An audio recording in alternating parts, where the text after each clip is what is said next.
There will be spoilers ahead. Lots of spoilers, so be careful, won't you?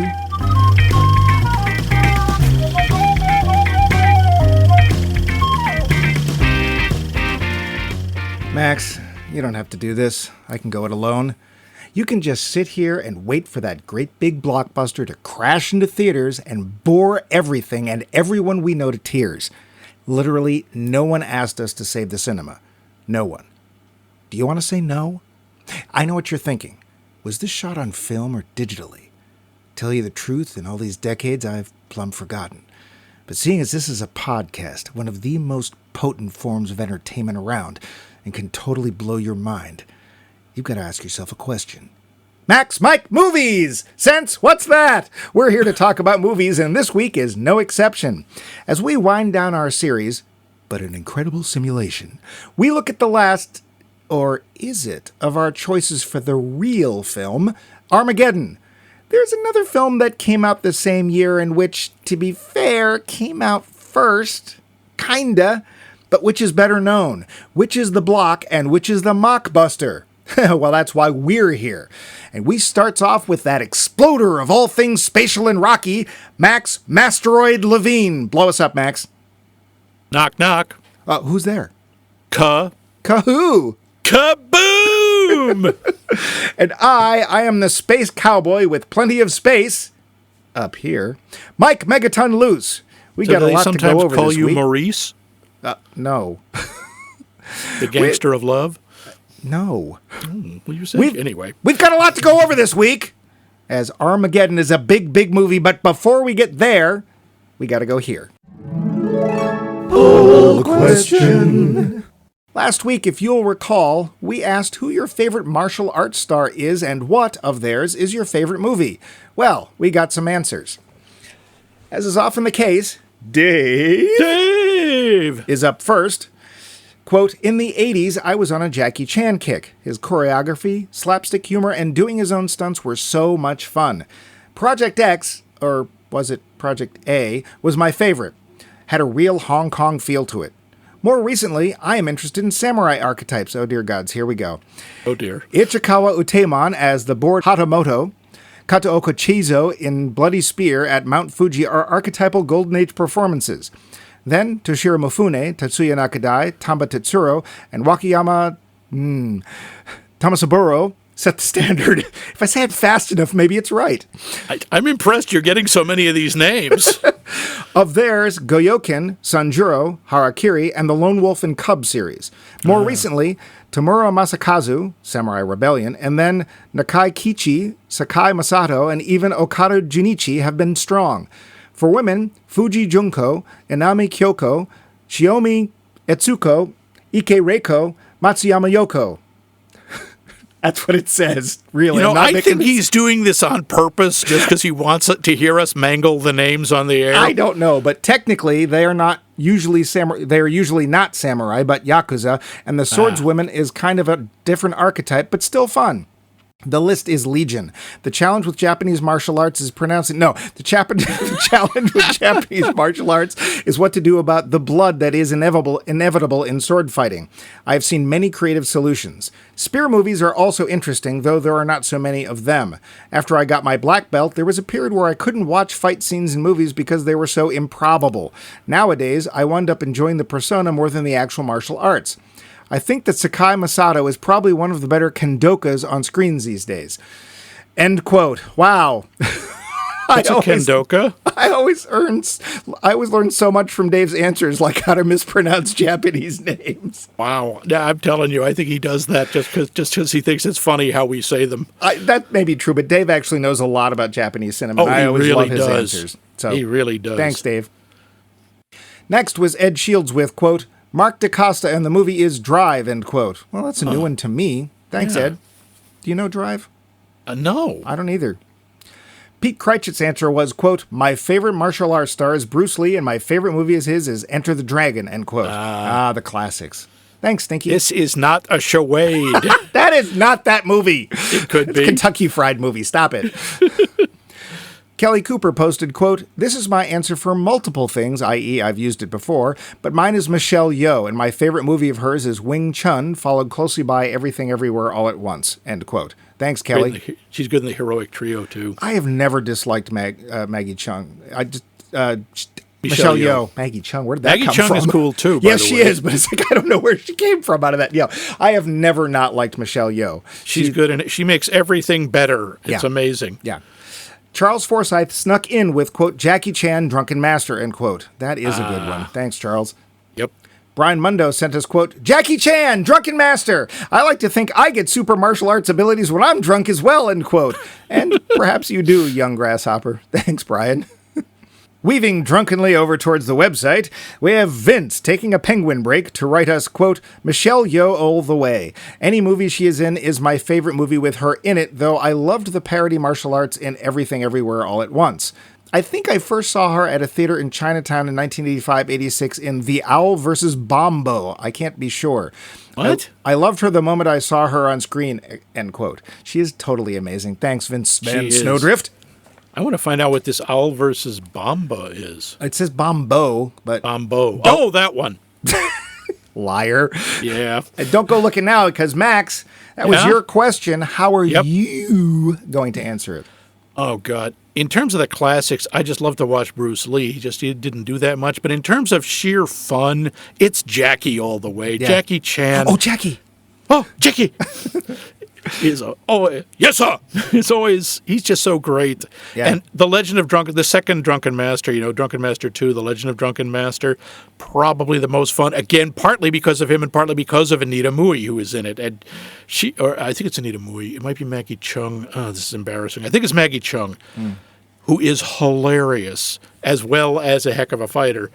But he's just so much fun to watch. And the ones that he did with, two of the seven brothers from the Peking Opera Company with him Sammo and Hung. Sammo Hung and Yen Biao, those are so much fun. He's just so fun to watch. And even though when you're watching him do the stunts and you can just go, ow, oh God, that hurt, and I was just watching it.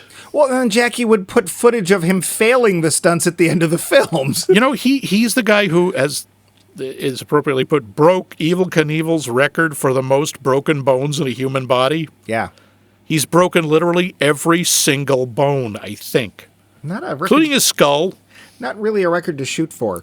Yeah, actually, he No. has a plastic plate in his skull. He does. What about you? Who's your favorite? How can you go wrong with Jackie Chan? I remember, especially in the 80s, there was a source, shall we say, for Hong Kong martial arts films. Got to see a lot of Jackie Chan, got to see a lot of Maggie Chung, got to see a lot of Michelle Yeoh, but also John Woo films with Chow Yun-fat. Actually got to meet Chow Yun-fat once at the Museum of Fine Arts, Boston, of all places, and he was just the nicest guy. Did he punch you in the head? No, he was just really nice. He didn't shoot me in the head either, or give me a bullet in the head. I know he's not in that one. But Jackie Chan, I remember liking the Police Story movies a lot. And there's one movie of his, I cannot remember what it's called, but the end fight scene is bizarre because apparently there is a Street Fighter game on this cruise ship. And there's I think there's City a short... Hunter. Is it City Hunter? It's City Hunter, and he ends up... They're all in costume, and he's Chun-Li for some reason. Yep, he's wearing the dress, and he has the little buns on his head. And it's just bizarre and goofy, and they try to do all of the actual moves from the game, which... It's a little over the top. It's very over the top, but that one's hilarious. Yeah. And Michelle Yeoh as well. I mean, Crouching Tiger, not just because of the martial arts, but because she's so good in it. Even though it's a foreign part and she's speaking, I assume it's Cantonese and or Mandarin, depending on how it's dubbed. Yeah. But I mean, you get all of it from her, and the struggle with the younger character, and how she's like, I'm not trying to push you down, I'm trying to help you. The thing is, of the two of them, Jackie is the better fighter. I think Michelle's the better actor. I don't really think that that's much of an argument. Yeah. We love Jackie, but as you pointed out during Kung Fu Panda. Yeah. So, if you've not somehow seen Jackie Chan films, and I would say his best ones are probably 80s, early 90s. Definitely the Hong Kong ones, not his American ones. No, because they don't let him do anything in America. He's not nearly as much fun. Even in what was the films he did with Chris Rock? Oh, Rush Hour. That was Chris Tucker. Chris Tucker. Yeah. They're Those fun. were cute, but then it's not as good. No. So that's who I would pick. But Yeah. that's all well and good. But what is more important now is how you'll answer this question. What's your favorite performance by Bruce Willis?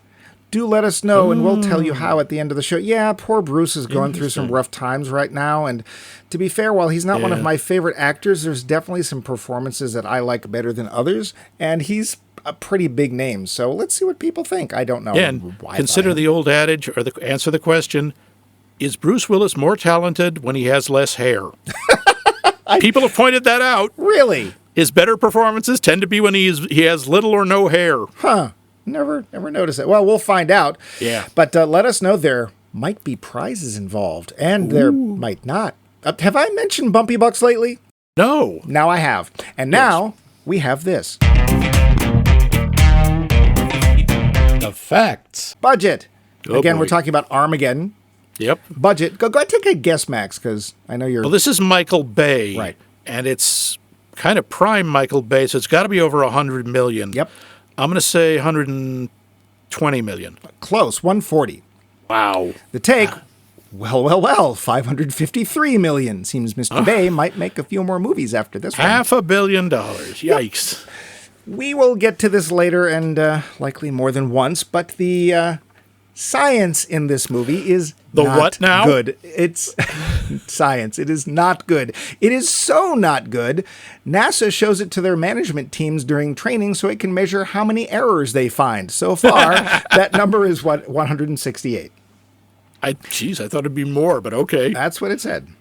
Speaking of NASA and science, there's a credit near the end of the film which states, quote, "The National Aeronautics and Space Administration's cooperation and assistance does not reflect an endorsement of the contents of the film or the treatment of the characters depicted therein," end quote. So there's that. Uh-huh. Whatever you might say about Michael Bay, after this movie, Bruce Willis chose to never work with him again. Oh. Ooh. Nice job, Bruce. And whatever you might think of this movie, it was nominated for 4 Academy Awards, and no, it didn't win any of them. Oh. It was, however, up for 7 Razzies.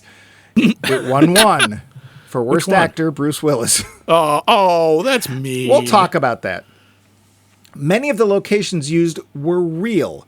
NASA allowed this because of The moon? Yes. Oh. Wow. NASA cool. allowed this because of the gung-ho feeling of the script and perhaps because of the high recruitment numbers received from Top Gun after its showing. Yeah. Bruce Willis wasn't in this from the start. He was actually working on a comedy which was starting to tank.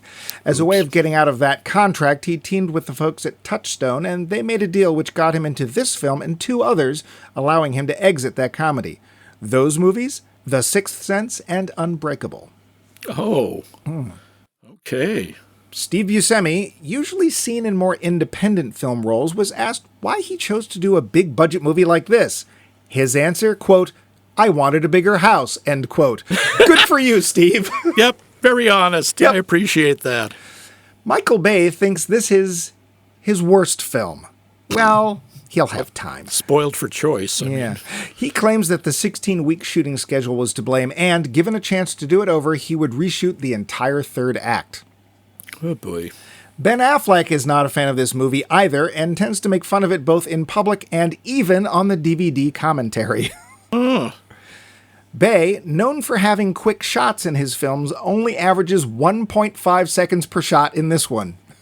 God. No, I wondered why I was dizzy by the end. Yeah, well, we'll get to that too. Did you know Roger Ebert has a most hated film list? Yes? And did you know that this movie is on that list? I did not, but it doesn't surprise Well, me. now you do. There was a lot of actual film shot for this movie, over 1 million feet of it. When you use over that amount, Kodak sends you a gift basket which contains 6 bottles of Corbel champagne. So Really? Get out there and use some film. Corbel, wow. Yeah, I think it's like $10 a bottle. So If that. I think Yeah. you could. Corbel, the champagne you can buy in 6-packs. and pronounce. You might ask why the hell there's a Gatling gun on that damned space lander. I do ask that. Well, for a very good reason. Oh, It helped Mattel sell toy trucks related to the movie. So there. well, there you go. Science! I left out tons of the usual of this person might have been cast for this role and this special effect cost so much stuff so that I could give Max a chance to interject some trivia. Got anything for me, Max? Yeah, did you notice Michael Bay has a cameo in this movie? No, because I don't even know what he looks like. Yeah, he looks like a damn hippie. He's got this long shoulder-length hair. Once you see, I saw him in a Verizon commercial. Once you see him, you never forget what he looked like. Why is Michael Bay advertising for anybody? I don't know. Okay, where is he? In this, he's in like a 2-second shot when the guy says, "We're moving the Hubble." He's the guy right behind him. Ah. Yes. Oh, he's also in Mystery Men, by the way. Ah. Yes, he's the guy. He's one of the frat boys. Can we bring the brewskis?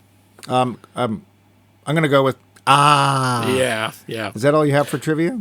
I mean, there's a ton of stuff in this. The opening narration, where we have the story of the asteroid that killed the dinosaurs. Yeah. You just recognize the voice? It sounded familiar and I couldn't place it. Yeah, it's one of those. I thought at first it was Peter Graves, but it isn't.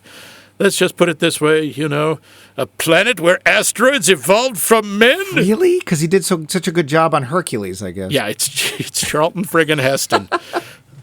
Yeah, we also have got comedian Eddie Griffin in the opening. He's the bike messenger with the dog. Okay. Yeah. Sure. There are a couple of other cameos, but honestly, who cares? That's where I was going to go, but hey, it still might be interesting to folks listening. There's a lot of stuff with the science, but we'll get to that. Yeah, maybe. Well, all right, then we'll get to the plot. Yeah. This one's easy, finally. There's a huge asteroid coming towards Earth, and it looks like we're doomed. With only 18 days to go, NASA decides that their best shot is to rope in Harry Stamper, played by Bruce Willis, and his team of knuckle-headed oil drillers to get shot into space, drill a hole in an asteroid, and blow it out of the sky. So that's what they do. There are some personality conflicts here, especially between Harry and his right-hand man AJ, played by Ben Affleck, partially because of differences in management styles, and partially because AJ is sleeping with his daughter, played by Liv Tyler. Well, they get trained, they get shoved onto shuttles, and then indeed blown into space, where nearly everything goes wrong. Can this team of misfits and oil rig cowboys get the job done and save planet Earth, or are we doomed? Back in 1998. Doomed! Stay tuned and see. The film. So, Max, my usual question, did you see this when it came out? I think I did. I believe I saw it in the theater. Oh, dear. I think I did. Honestly, I don't really remember. I know I've seen it like on videotape. I've seen it on cable. I think I saw it in the theater mostly because I have some vague memory of walking out wondering if I had permanent hearing damage. Oh, was it really loud then, I guess? Oh, boy. Wow. Look, it's a Michael Bay, Jerry Bruckheimer movie. I thought you were going to say Jerry Lewis. Now I would have watched the hell out of that. Oh, dude, it's the asteroid with the falling and the exploding, and I'm going to get hurled into space. Oh no, Jerry, don't press the self-destruct button on the mirror. What's wrong with you, boy? I said lunch, not launch. That would be the greatest movie ever. Michael Bay, the life of Jerry Lewis. Now exploding onto your screen. Okay. It's Michael Bay, Jerry Bruckheimer, and one of the writers is J.J. Abrams. Yeah. So you know there are a lot of things going kaboom all the time. Not least of which, the cereal. Yeah, Sorry, it's it's very loud, and there's a lot of big engines, and there's a lot of big, manly, thrusting engines. Well, we'll get to some of the big manly in a bit, but... oh, boy, I tell you, watching this movie, I wanted to drink an entire keg of beer, drive a monster truck, and uproot a tree! At the Worcester Centrum. Covered in mud! With Luciano Pavarotti. So do you remember if you liked the film? Once your hearing cleared.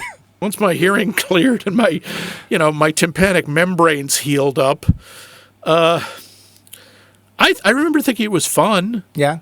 I remember also thinking, I don't think that my first thing was I wanted to get home and ask my friend Paul, you know, about the science. I thought you liked Paul. One time when Paul was under the weather, I brought over this movie to show him because he wanted to see it, because he heard the science. he was laughing his ass off through the whole thing. This was years before Gravity Falls or Grunkle Stan, but for him, the whole movie is one big, oh, come on! Yeah. But so fun, but not reliable. Yeah. Did you see it when it came out? You know, I hate to say this, but actually I laughed at the fact that you didn't remember. I'm not sure. See? I'm trying to... have I seen... I have seen the whole thing. Where and why? I don't... Because here's the thing. I generally avoid Bruce Willis because for the most part, I don't like Bruce Willis. His biggest roles, his Die Hard films, do not like him in those because, quite honestly, I believe in Alan Rickman. I don't believe in Bruce Willis. Believe in Peter Pan and Alan Rickman. Okay. I hate Peter Pan. So, yeah, I don't know. You don't know. No. All right. And if I saw it, it might have been, maybe it was at a marathon at your house. That starts to It's entirely possible. That would be the sort of thing I would show loud, mindless, wake you up at 3 a.m. Because Max hates his friend. I'm just kidding. So I don't know. I don't remember if I liked it or not. And whether I liked it this time or not, well, we'll get there. Do you want to talk about the cast? Sure. Let's start at the top. Let's start with Bruce. Okay. I don't get the Razzie. He's fine. He does a fine job. He's not embarrassing. I mean, the character is embarrassing in a lot of ways. Well, but he's relatable, though. You know, he's like that. I'm a single parent. I know that I'm a terrible parent, so I'm very possessive about my daughter. And to be fair, if you were going to be possessive about a daughter, Liv Tyler is probably going to be that daughter. Yeah, it's pretty. I'm amazed he doesn't have her locked in a box. I mean, it's Liv friggin' Tyler at I think age 22. And she is so frigging beautiful. She turned 21 on the set. Oh, excuse me. Yeah. Okay. Yeah.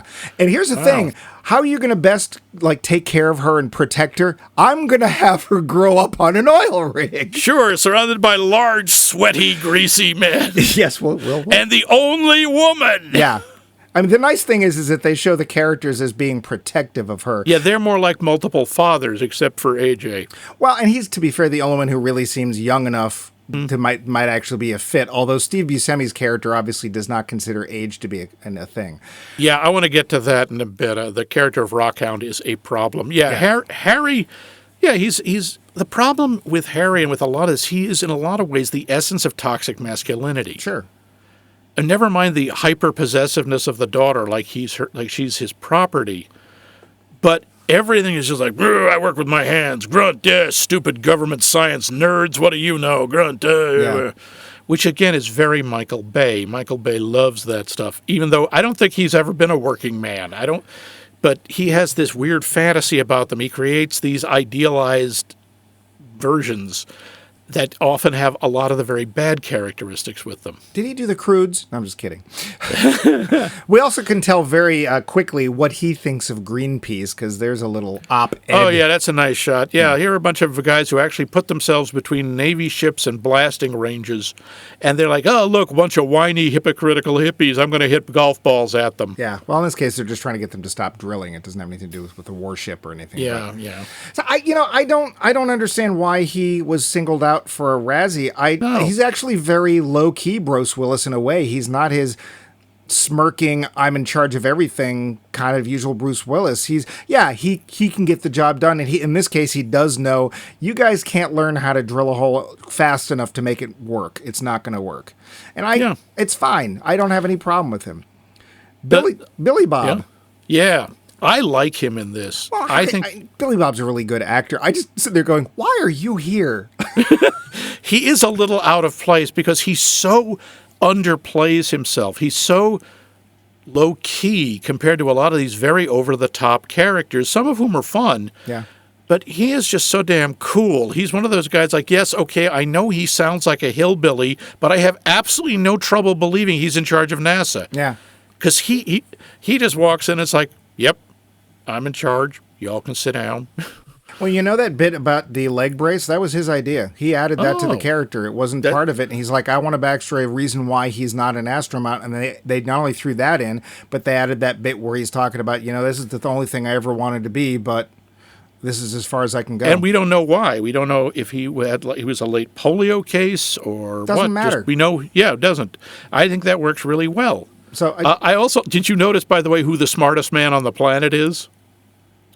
well, The Englishman who's like telling him the president's science advisor is wrong. boy, could you, if you like blinked, you would totally not realize it was Jason Isaacs. Like, Yeah. not at all. Yep. Lucius Malfoy is their chief scientist. Well, or also Captain, what's his name on Star Trek Discovery, at which he was really good. Yes, Captain turns out to be a bad guy. Sorry, Yeah. spoiler. Oops. Yeah.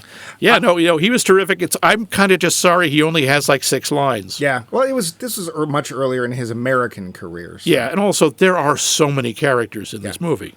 Yeah, I think he's great. Ben Affleck is...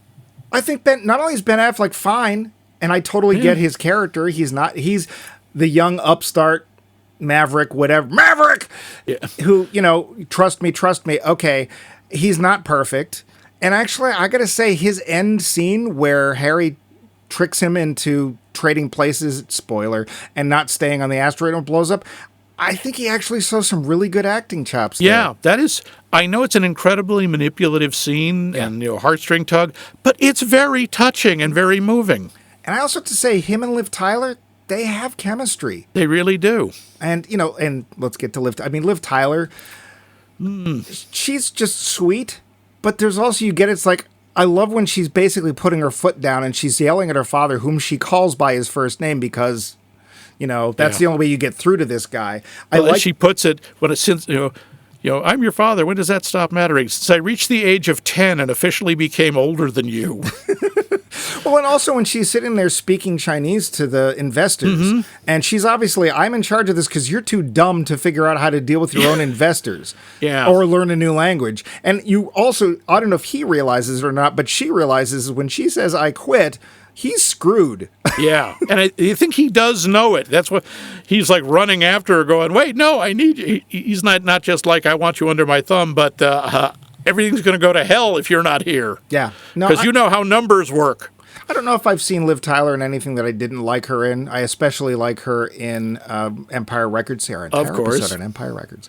But no, I like Liv Tyler. And I think that I can't figure out, I didn't see anything in the trivia, do we get Aerosmith for the soundtrack because she's in it? Or did they get Aerosmith and Steven said, you have to hire my daughter too? I don't know. It's not a coincidence. Sure. There have been rumors. It's not an accident we get so much Aerosmith. I think...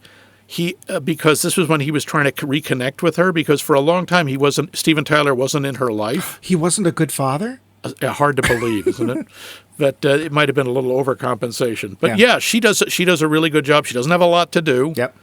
But Patton, nobody does because, there's so many people. Right. Speaking of which, Will Patton is Chick, who gets his own little side plot, which is nice. But confusing. It's not, we get... I don't know if it's confusing. I just think it feels a little tacked on.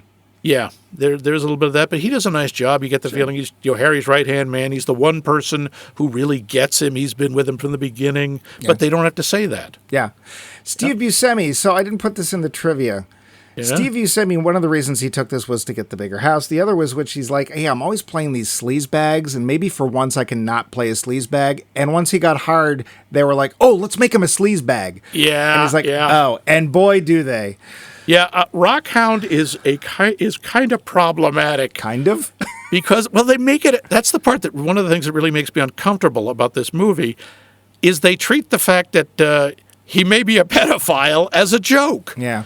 I mean, it's always the joke is, Harry, she never told me her age. Oh, that's an issue? Yeah, that's funny. And of course his name is Rockhound, which... Because he's horny. Yeah. I got to say, though, it's Steve Buscemi. Have I ever seen Steve Buscemi give a bad performance? No. He's terrific as Rockhound. And again, you absolutely believe that he's a genius. I totally believe at the end of the film when he gets space madness... pretty much you mean Space Madness? Yes, and he presses the red candy-like button. Yeah, by the way, I looked this up. It doesn't exist. There's no such thing as space dementia or space madness. I'm sorry, Max. Of all the things, why did you look that up? I looked a lot of stuff up. Why? Because I wanted to know if that was a thing. Because there are things that divers deal with, like nitrogen narcosis, which makes you, in effect, drunk on nitrogen bubbles. I wondered, is there an equivalent in space? No! I thought it just turned you into Michael Bean. Because if that's the case, I want to get me some of that. Yeah, no, people be lining up for that. Yeah. Yeah, well, the only thing I could think is when he goes crazy near the end of the film is it's Steve Buscemi going, whatever, I'm here, I'm going to do this, I'm doing it, but I'm strapped to a chair, so whatever you want. Yeah, and we get, William Fichtner, Fichtner. Fichtner. The T is in a weird place. Oh, yeah, it's Fichtner.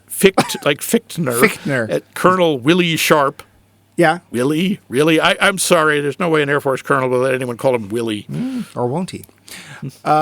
He has that little touch of evil. He does this a lot. His characters. He plays a lot of bad guys. He does well. Yeah. Luckily, we went a little light on the next actor. He's not there too much. Yes. Fortunately, this is only mildly Wilson tainted. Wow. Wow, we're in space. Yeah. Wow. This is true blue hero stuff. You know I mean. Yeah, I'm not a big fan. And they focus. They do close-ups on that nose. Yep. Whatever. Oh, he's fine. I don't have any problems with him. He's fine, yeah. He's just, we don't get too much of him. Michael Clark Duncan. Oh. He is both the scariest and the most adorable guy. He's this mountain of a man, and you just want to curl up on him. And I love his little booty dance when they're doing the medical stuff, and he's up there, I don't know, wearing these tiny little leopard briefs, and he's showing everything off. Smacking his ass. He's hilarious. He is. I even like when he's on the motorcycle, and he's just roaring, "Come get Papa Bear!" Yeah, apparently that scene is what gave his character the name. Oh, okay. Yeah, he just blurted that out, and that was his thing. He is so much fun. I'm so glad, spoiler, that he survived. Yeah, well, I'll watch him in anything. Although I'm sitting there going, there's a couple of people that I'm like, did they make space shuttles big enough for these people? I was wondering, him and the other guy, Max, played by, despite his awesome name. Yeah. Mm-hmm. Ken, what's his name? Ken Campbell. Ken Campbell.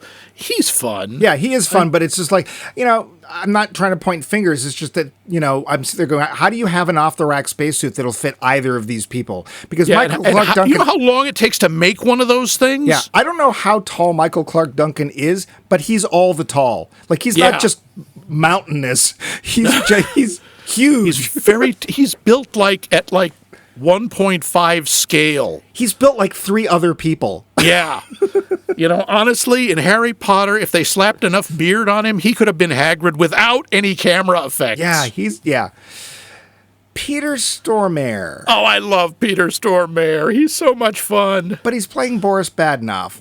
This is how we fix things on the Russian space station. Yeah. I know. He is a cartoon in this. He is, and he's very much...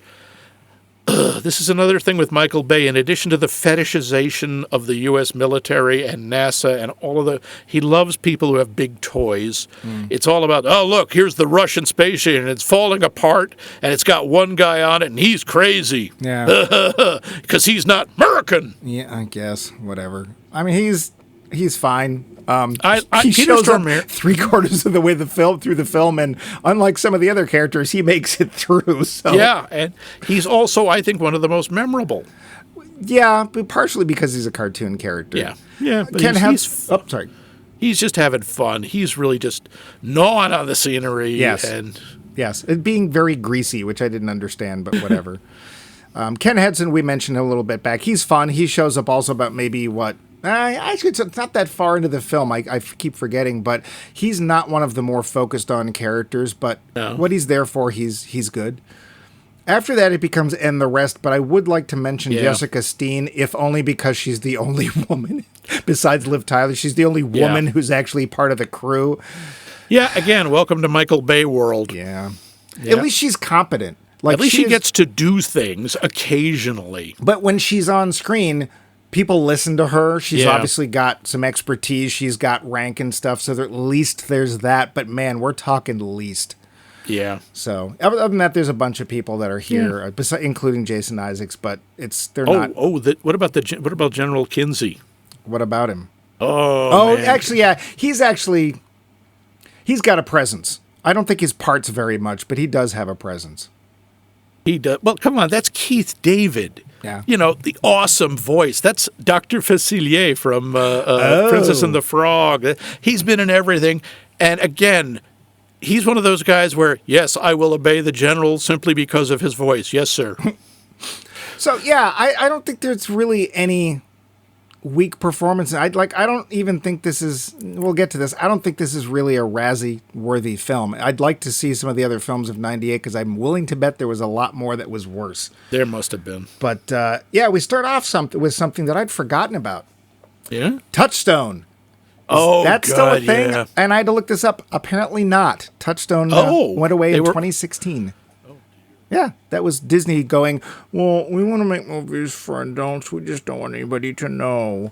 So, Touchstone, it's not Disney. It's just an incredible simulation, kind of like this. Yeah. And then they have that opening, which I did not know was Charlton Heston. You go, girl. And they show what is supposed to be. We're not looking at a simulation. We're supposed to be looking at the real thing. And they're like, oh, it's an asteroid, and it's just 6 miles. Just 6 miles wide? That's like bigger than Rhode Island. What the hell, man? Well, it's not, but that's like a city-sized asteroid. Yeah. Yes, it would cause the end of just about everything. That's really about all it would take. So just... And this one that we're dealing with, Dottie, is the size of Texas. Yeah. Well, and I have to also wonder, when the dinosaur killer hits the Earth, why does everything catch fire? It was because the Earth was producing gasoline naturally. I see. Prove me wrong. It was 65 million years ago. You don't know. Well, it would produce gasoline in 65 million years. Time travel? No. We did that series, and our answer was no. No. Yeah. I don't know why. Well, I think part of it is just when you release that much kinetic energy, some of it does come out as heat. Yeah, but this was like, we're going to encircle the globe now. I'm going to go no. Yeah, but all of that is theoretical. Well, of course. Well, you said we were going to talk about the science. Yeah. And hey, another thing, I don't know if you know this, but in space, you can hear Pete scream. Yes, you can. And you can hear the asteroid growl. Yeah. Our asteroid growls. Well, it's angry. Oh, and also goes whoosh. There's a lot of whoosh in space. It's a threatening whoosh. Yeah, it's science. Is there parts you want to nitpick? Because honestly... Okay, here's the big one. How long do they train? They don't. They do 12 days. Yeah. In 12 days, maybe you would learn how to put on your spacesuit and walk across a room. Maybe. There is no way. They would have all been dead in 5 minutes. Well, they certainly tried. But that was because they were being hit by rocks and the space station was blowing up and whatever. Well, I got to say, in favor of the movie, at one point they're like, well, here's how we're going to get there. We're going to shoot up to the space station, refuel, shoot around the moon, and come around the back where we're hoping that the wake or whatever the meteor means that most of the debris has been sucked up by the moon. And it's like, cool. And then they get there and it's like, oh, that's not what happens. Yeah. So they prepare for that and it's like, yeah, that would have been nice, but no, this is just not enough gravity. Also, there's another problem. Just one? No, I'm going to be saying that a lot. They have 18 days. Yep. Even today, it takes, if we still had any of the space shuttles, it takes a month to prep one of those for launch. A month. And that's for a standard mission. These things aren't made to go to the moon. Max, you know full well from our series on disaster porn that NASA keeps in a special warehouse shuttles just waiting, and the only thing you have to do is scrub the graffiti off. That's right. They're even all fully fueled. Yeah. The batteries are dead, and the light bulbs all work, and yeah. Yeah. And here's the other thing, too. It's like, oh, it's a good thing that the moon's in the right position for us to launch at. As you know, there's a launch window that'll actually work. Yeah. Because what if the moon was over there? It's like, oh, well, luckily the moon's between us and the asteroid. Or 12 days of training. Those guys would... No, they wouldn't know it. They would be completely lost. You know what we didn't see, and I'm glad for this? 12 days of puking. Yeah. Because there would have been a lot They talk about it. Sorry about the red chunks all over your dashboard. And we also, how long is it from the Russian space station to the moon? They tell us it's 60 hours. It's like 3 days. Oh. Yeah. Those diapers are going to be pretty full. Yeah, think about it. They're all pooping in space. They don't know how to do zero-G toilets. That's a week's training by itself. Do you know if the chicken nuggets will still be good? Probably. Chicky nuggies. Yeah. So my first note about the science, besides the 6 miles wide and why does everything catch fire, was the physics seems somewhat dubious. The way things move or don't move. Noodles, not noodles. No, I can tell you know what the big thing is? The nuclear bomb in the asteroid would not work. I read about this. Okay. You know, this thing is supposed to be gigantic. It's the size of Texas. To destroy it, or even to crack it down the middle, you would need an atomic bomb with the same amount of energy as the sun. Huh. And that doesn't exist. Not only that, you know what would happen if you... look, we've blown the asteroid in 2 pieces in a big debris cloud, which is now massively radioactive and going to hit the Earth. Right, well... So instead of, an explosive destruction, you're going to poison everybody.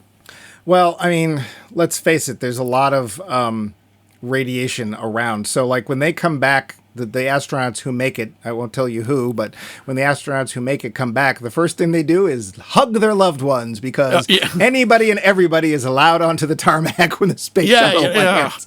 They're not put into quarantine. They have their helmets off. Everything's You notice fine. They can also, after like days and days in space, they can walk just fine. Well, they don't have beards. They're not sloshing, as you point.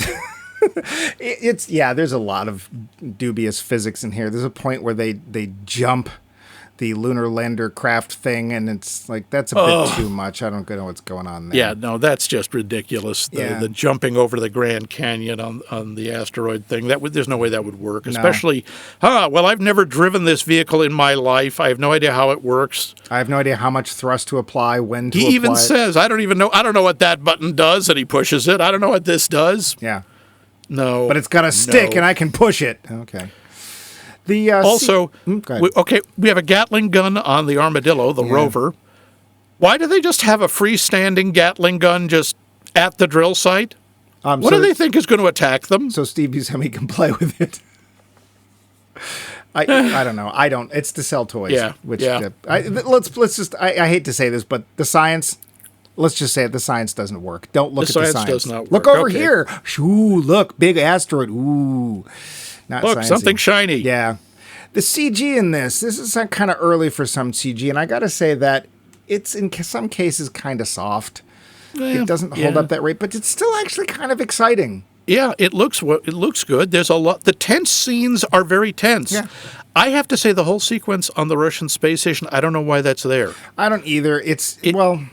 It drags, it slows everything down, and it's not necessary. No, and it's pretty unbelievable. It's fun to get Lev as part of the cast now. Sure. But that's it. That's the only reason it happens.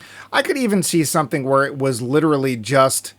They show up and poor Lev is just screwing on his oxygen tank going, this is my last one. Can I hitch a ride? Yeah, something like that. And not have it be Moonraker. Yeah. I don't understand about that. But speaking of destruction, there was one brief shot that was like, oh, yeah, that hasn't happened yet. Oh, the New York scene? Yeah. We get a nice big picture of the Twin Towers still standing because it's 1998. Smoking with holes in them. That was, yeah. Well, that whole sequence, by the way, is pretty uncomfortable. Michael Bay has a lot of racism in his movies. I don't know what you mean, Max. Yeah. Now, admittedly, we have 2 black major characters in this. We have General Kinsey and we have Bear. At the beginning, we have a whole collection of racist stereotypes. Mm-hmm. We've got Eddie Griffin as the bike messenger talking to his dog, Little Richard, and running into a big Samoan guy. And then we've got the black cab driver with the 2 Japanese tourists. I want to go shopping. Mm-hmm. It's like, Yeah. Very, as the kids say, very cringe. Yeah. We also have a president who, I didn't notice the actor's name, I don't care, who feels very unpresidential. I mean... Yeah, honestly, he just sounds like a secretary. Yeah. Yes, I suppose we should blow them up. Please hold. Yeah. So, yeah, I don't know if that's part of his authority figure issue or what, I don't know. But he seems to be pro-authority. You'd think you'd get somebody that's a little bit stronger in the part, but Oh, but it's always the guys the bureaucrats he doesn't like. Oh, that's right. Because they get in the way of the military doing their military stuff. Yes, the guys on the boots on the ground guys, the men's men, the real men. Yeah. There's a lot of that real man stuff here. Never mind, what is it? You're sleeping with my daughter? I'm going to fetch my shotgun! That's exactly where I was going, because what's one thing you really want to not only have on an oil rig, but you want to make sure you use as often as possible? It's a shotgun. Yeah, and this isn't loaded with rock salt. These are metal pellets. He could have blown up the whole thing, God knows. Yeah. I didn't understand that. I could understand him using it to perhaps scare him, but to actually shoot? He's actually shooting at him. And it's supposed to be funny. I guess. He is not firing over his head. He's trying to hit him. Well, when he does, it's like, it's just a ricochet. It's still little lead balls into Ben Affleck's leg, so. Yeah.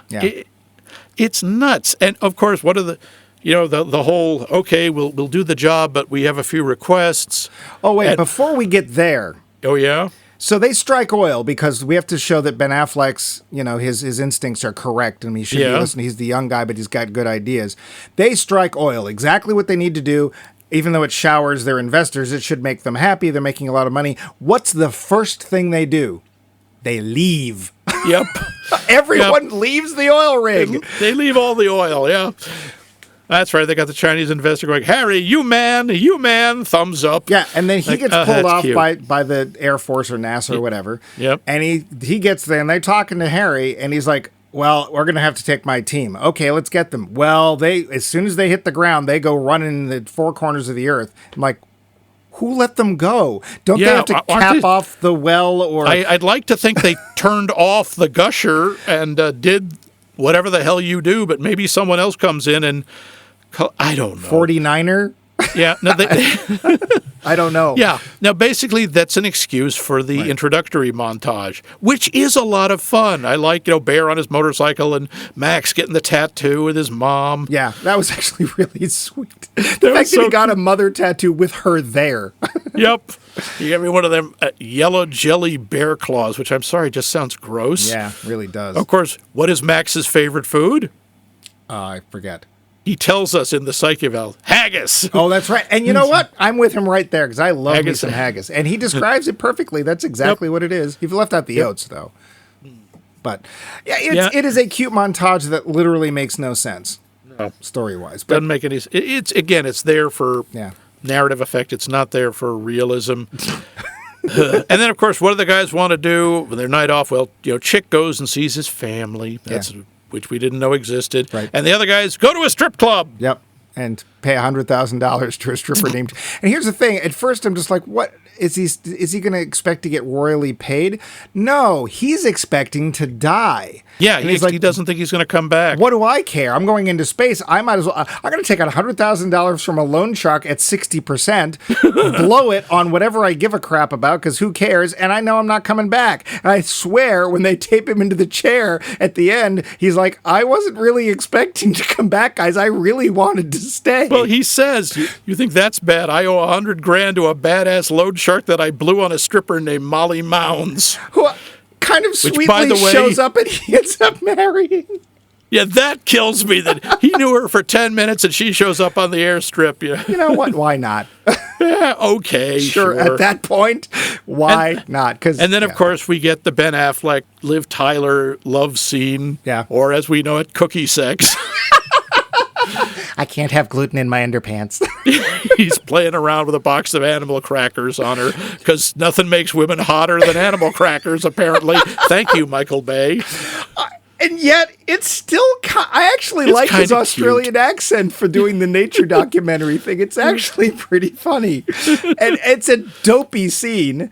And she has a look on her face that's halfway between, I can't believe you're doing this, and it's actually kind of sweet, and it kind of is. Yeah. It's just memorably dumb.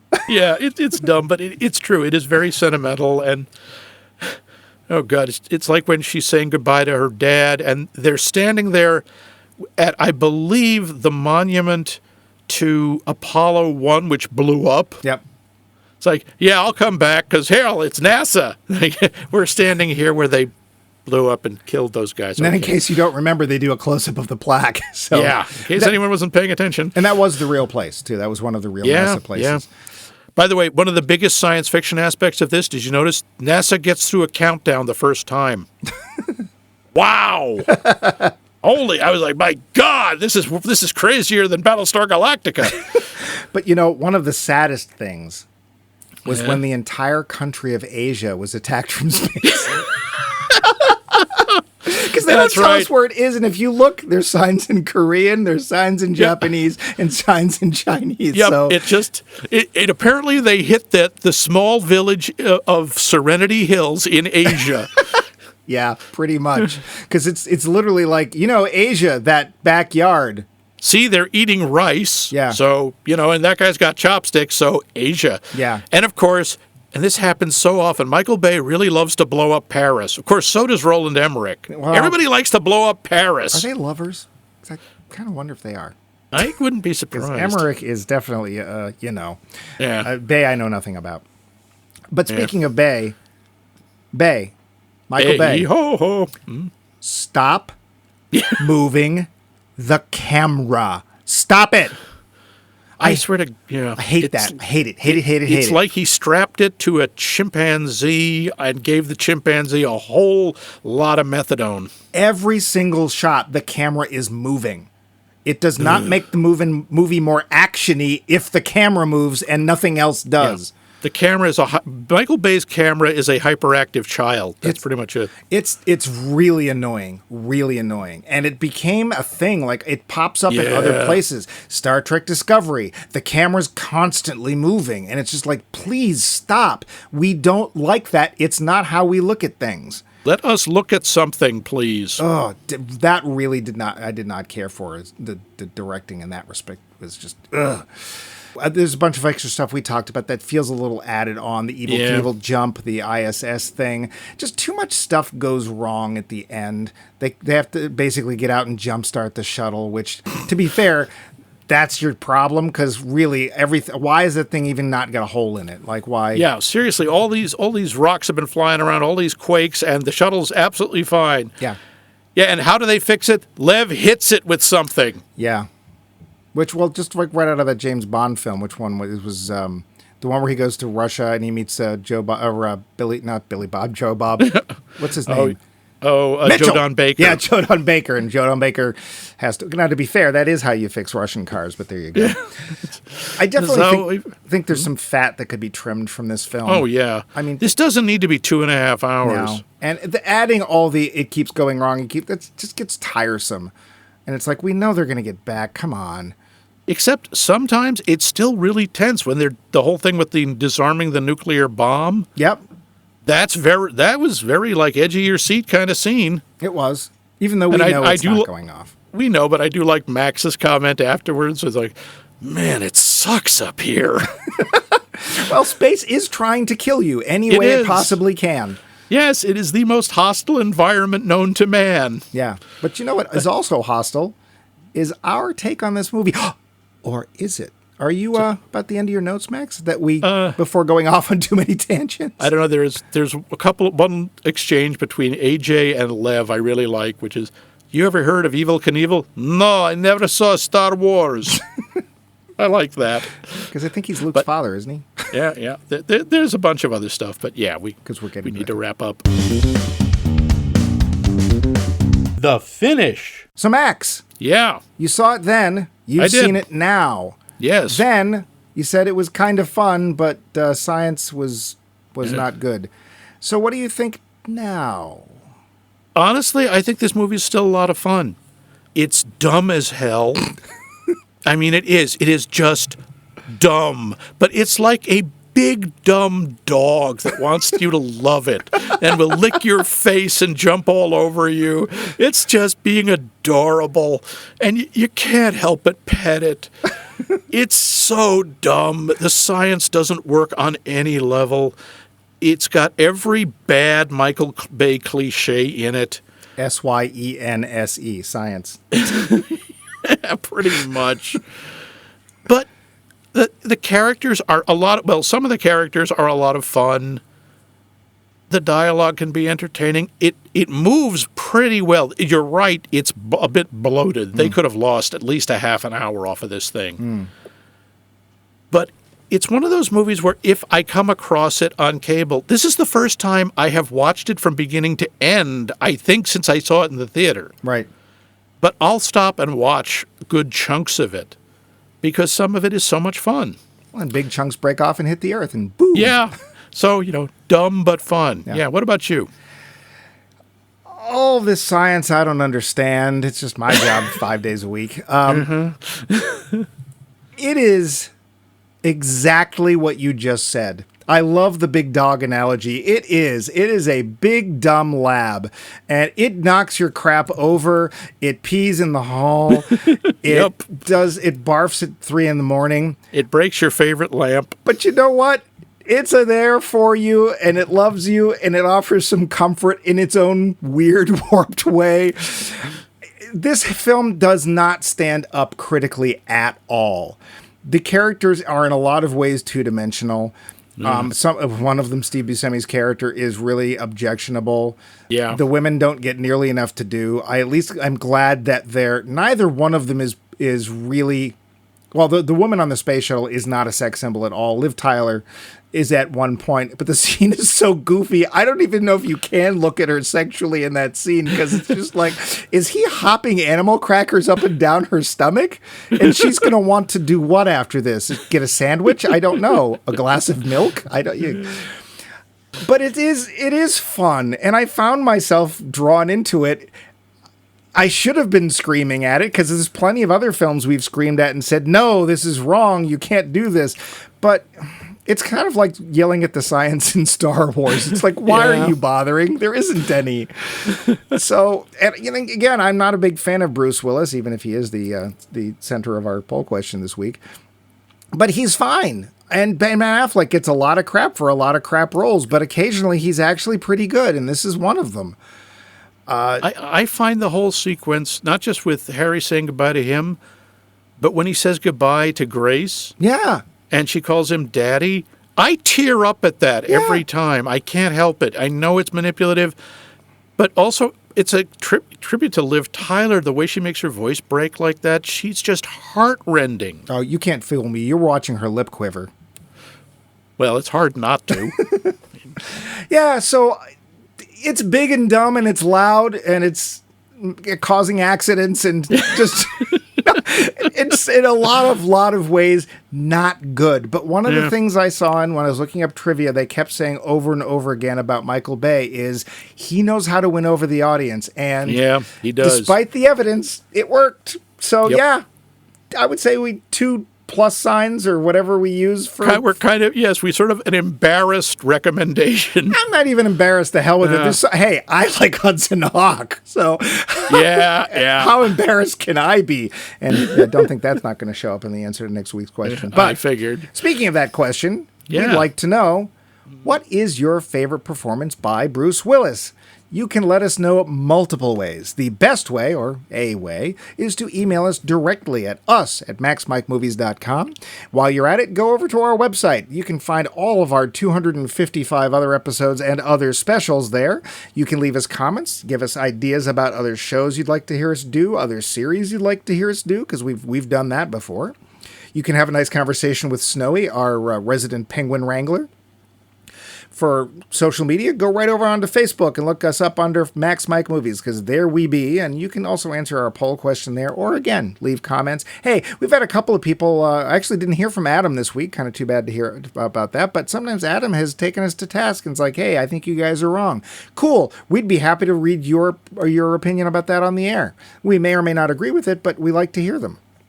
Yeah, I'm sure Adam will be back, writing to us as soon as his hands heal. Hey!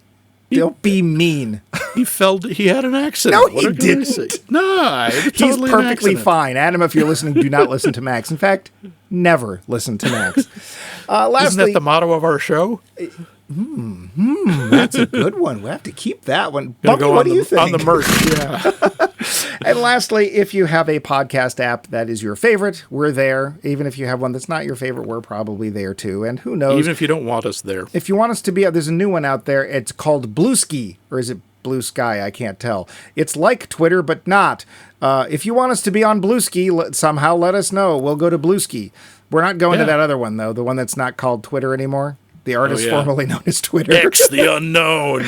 Yeah. But what we are going to do next week is we are going to finish up this series. Yes, we are. But an incredible simulation. But Max, how are we going to finish up next week? Well, we're going to do a movie about a giant asteroid is about to ram into the Earth, and a plucky bunch of astronauts are going to go up and drop a nuke.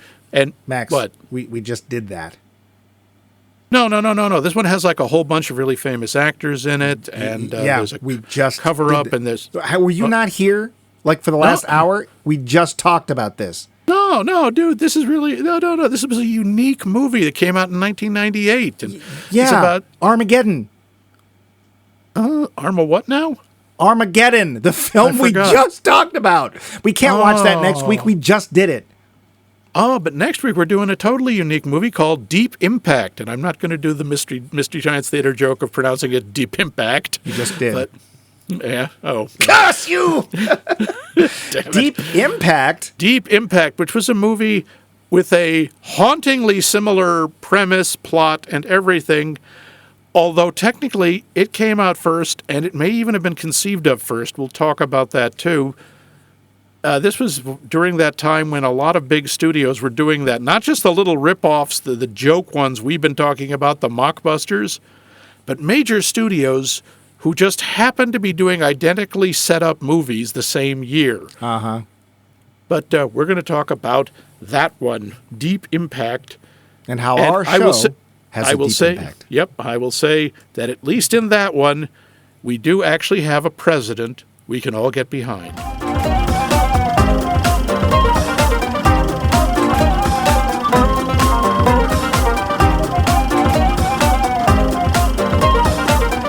This has been a co-production of The Voice of Max and The Movie Wrench.